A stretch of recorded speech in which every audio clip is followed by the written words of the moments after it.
Assalamualaikum warahmatullahi wabarakatuh. Perkenalkan, nama saya Artika Sari Citra Dewi dengan NIM 23650084.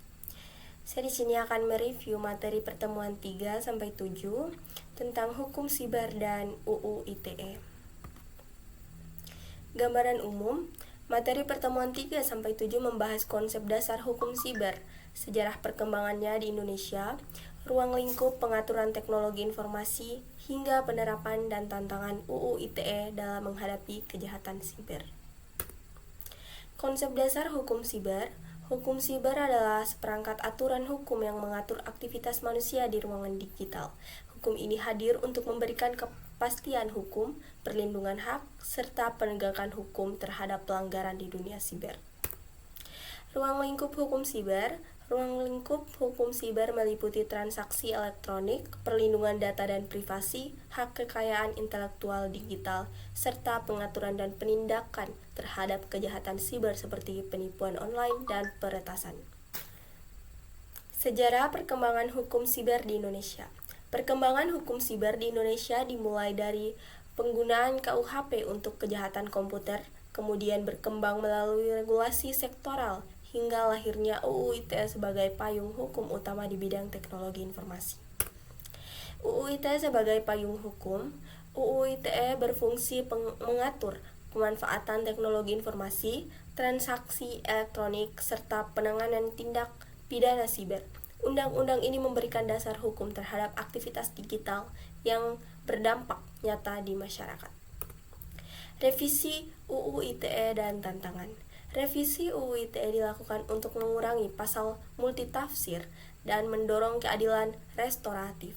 Tantangan yang masih dihadapi meliputi penegakan hukum yang adil, perlindungan kebebasan berekspresi, dan peningkatan literasi digital. Kejahatan siber atau cybercrime. Cybercrime mencakup berbagai bentuk kejahatan seperti pencemaran nama baik digital, penipuan online, penyebaran konten ilegal, dan pencurian data. Kejahatan ini membutuhkan penanganan hukum dan teknis secara terpadu. Peran pemerintah dan lembaga terkait.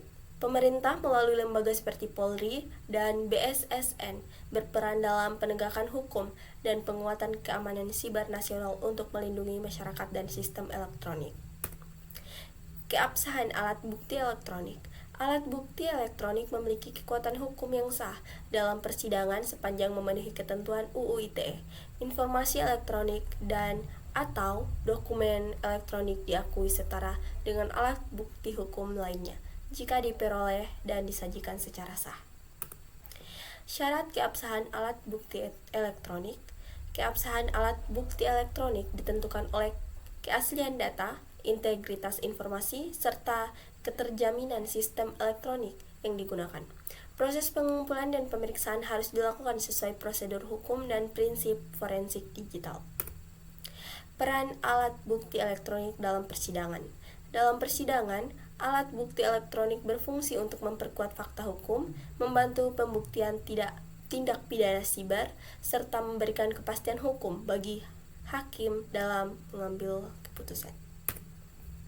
Kesimpulan dari materi pertemuan 3-7 menegaskan pentingnya hukum siber, UU ITE, dan keabsahan alat bukti elektronik dalam menghadapi perkembangan teknologi informasi.